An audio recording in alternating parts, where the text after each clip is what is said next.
Assalamualaikum sahabat Madura Ngaji. Mungkin dari kalian belum mengetahui pasti. Sejak kapan orang-orang Madura bekerja di Malaysia dan siapa orang pertama yang bekerja di Malaysia? Tapi yang pasti, saat ini sudah ratusan ribu warga Madura berada di Malaysia, bekerja di berbagai sektor. Mulai dari tukang bangunan, penjaga kedai dan restoran. Bahkan sebagian menjadi subkontraktor bangunan dan berbagai pekerjaan lainnya. Mereka berada di berbagai daerah di Malaysia.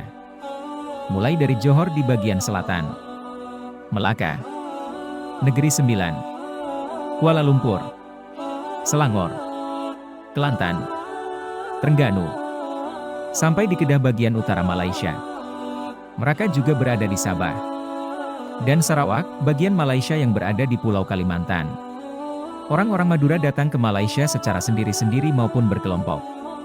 Sebagian melewati Tekong, semacam agen pribadi yang membantu keberangkatan mereka dan menyediakan lahan pekerjaan di sana. Yang umumnya sebagai pekerja bangunan, penjaga toko dan lain-lain. Kemungkinan besar orang-orang Madura awalnya mengikuti jejak saudara-saudaranya sesama etnis Madura yang ada di Pulau Bawean. Sebuah pulau di utara Gresik yang mayoritas penduduknya dari suku Madura. Sejarah di Malaysia mencatat, ratusan tahun yang lalu, orang-orang Bawean ini sudah berada di Malaysia, bekerja mencari nafkah untuk keluarganya. Dengan ini diperkuat dengan fakta, bahwa sebagian sesepuh Madura yang ada di Malaysia, mempunyai ikatan dengan orang-orang Bawean. Baik ikatan famili, ikatan pernikahan, dan lain-lain. Sejarah juga mencatat, sebelum orang Bawean, Madura dan suku-suku lain Indonesia berada di Malaysia. Jauh sebelumnya, sejak zaman kerajaan di Jawa, Sumatera, Kalimantan sudah berhubungan erat dengan kerajaan-kerajaan di Malaysia. Bahkan di masa kerajaan Majapahit, Semenanjung Malaysia itu termasuk bagian kekuasaannya. Sebenarnya sejarah Malaysia ada keterkaitan juga dengan sejarah Indonesia. Malaysia berdiri dengan kerajaan induk yang tertuanya yang bernama Melaka. Sedangkan pendiri Melaka adalah seorang pangeran dari kerajaan Sriwijaya Palembang, Sumatera.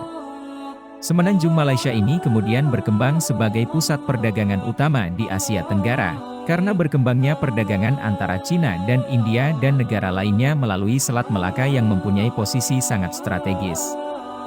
Kerajaan Melayu yang paling awal tercatat dalam sejarah, tumbuh dari kota pelabuhan tepi pantai yang dibuat pada abad 10. Di dalamnya termasuk Langkasuka dan Lembah Bujang di Kedah, dan juga Beruas dan Gangga Negara di Perak dan Panpan di Kelantan. Diperkirakan semuanya adalah kerajaan Hindu atau Buddha. Islam tiba pada abad ke-14 di Terengganu. Awal abad ke-15, Kesultanan Malaka didirikan oleh dinasti yang dimulai oleh pangeran dari Sriwijaya Palembang, dengan Malaka sebagai ibu kota. Kesultanan ini mengontrol wilayah yang sekarang ini yang semenanjung Malaysia, selatan Thailand, Patani, dan pantai timur Sumatera. Kerajaan ini berlangsung selama lebih dari 1 abad, dan dalam periode tersebut menyebarkan Islam ke seluruh kepulauan Melayu. Malaka sebagai pelabuhan perdagangan penting yang terletak hampir di tengah-tengah rute perdagangan Cina dan India. Portugal membuat Malaka menjadi koloni pada tahun 1511 dengan kekuatan militer, dan mengakhiri Kesultanan Malaka. Tetapi, Sultan terakhir melarikan diri ke Kampar di Sumatera dan meninggal di sana. Salah satu anaknya pergi ke bagian utara semenanjung Malaysia, dan mendirikan Kesultanan Perak, dan anak lainnya pergi ke selatan semenanjung dan membuat ibu kotanya di sana. Kerajaan ini merupakan kelanjutan dari Kesultanan Malaka Tua. Tapi sekarang dikenal dengan nama Kesultanan Johor, yang masih ada sampai sekarang. Setelah jatuhnya Malaka, 3 negara berebut untuk mengambil kontrol Selat Malaka, Portugis, di Malaka, Kesultanan Johor, dan Kesultanan Aceh, dan peperangan berakhir pada 1641, ketika Belanda, bersekutu dengan Kesultanan Johor, mengambil alih Malaka. Inggris mengambil alih Malaka pada 1824, ketika sebuah perjanjian ditandatangani oleh Belanda. Koloni mahkota Inggris, Straits Settlement, didirikan pada 1826, dan Inggris secara bertahap meningkatkan daerah kekuasaannya ke seluruh semenanjung. Pemukiman selat terdiri dari 3 pelabuhan, yaitu Singapura, Penang, dan Malaka. Penang didirikan pada 1786 oleh Kapten Francis Light sebagai pos komersial dianugerahkan oleh Sultan Kedah. Malaka jatuh kekuasaan Inggris setelah perjanjian Britania, Belanda 1824, dan 2 tahun kemudian negeri-negeri Selat didirikan.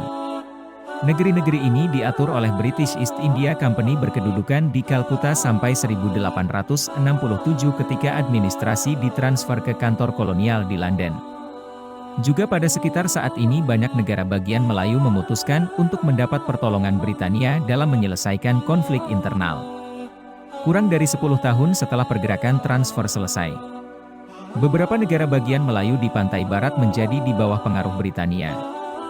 Perang pedagang di negeri-negeri Selat melihat intervensi pemerintah Britania dalam masalah negara bagian penghasil timah di Semenanjung Melayu.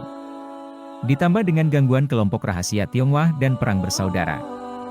Diplomasi kapal perang Britania dijalankan untuk membawa penyelesaian damai yang memberikan untuk kepada pedagang negeri-negeri Selat. Akhirnya, Perjanjian Pangkor 1874 memberikan jalan bagi peluasan Britania. Dan pada abad ke-20 negara bagian Pahang, Selangor, Perak, dan Negeri Sembilan, semuanya dikenal dengan Negara Federasi Malaya. Di bawah pemerintahan penduduk Britania Raya, yang ditugaskan untuk memberi nasihat kepada Sultan. Negara bagian Semenanjung ini dikenal dengan negara bagian Malaya non-federasi, dan tidak secara langsung di bawah kuasa London, tapi memiliki penasihat orang Britania dalam pengadilan Sultan. 4 negara bagian utara, Perlis, Kedah, Kelantan, dan Terengganu sebelumnya di bawah kuasa Thailand. Britania Borneo Utara, sekarang Sabah, adalah koloni mahkota Britania di bawah kepemimpinan Kesultanan Sulu, dan wilayah hutan yang besar dari Sarawak adalah tanah pribadi keluarga Brook. Akibat penaklukan Jepang pada Perang Dunia Kedua dan kebangkitan komunis, kesadaran untuk merdeka semakin kuat. Hingga akhirnya Tengku Abdul Rahman berhasil memimpin kemerdekaan Tanah Melayu pada 31 Agustus 1957 dengan nama Persekutuan Malaya, tanpa Singapura. Persekutuan yang baru diwujudkan di bawah nama Malaysia pada 16 September 1963 melalui Singapura, Borneo Utara, kemudian dinamakan Sabah, dan Sarawak.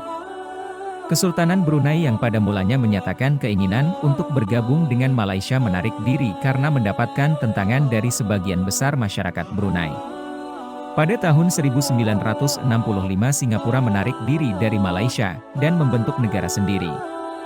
Dan begitulah sejarah keterkaitan Indonesia, Malaysia.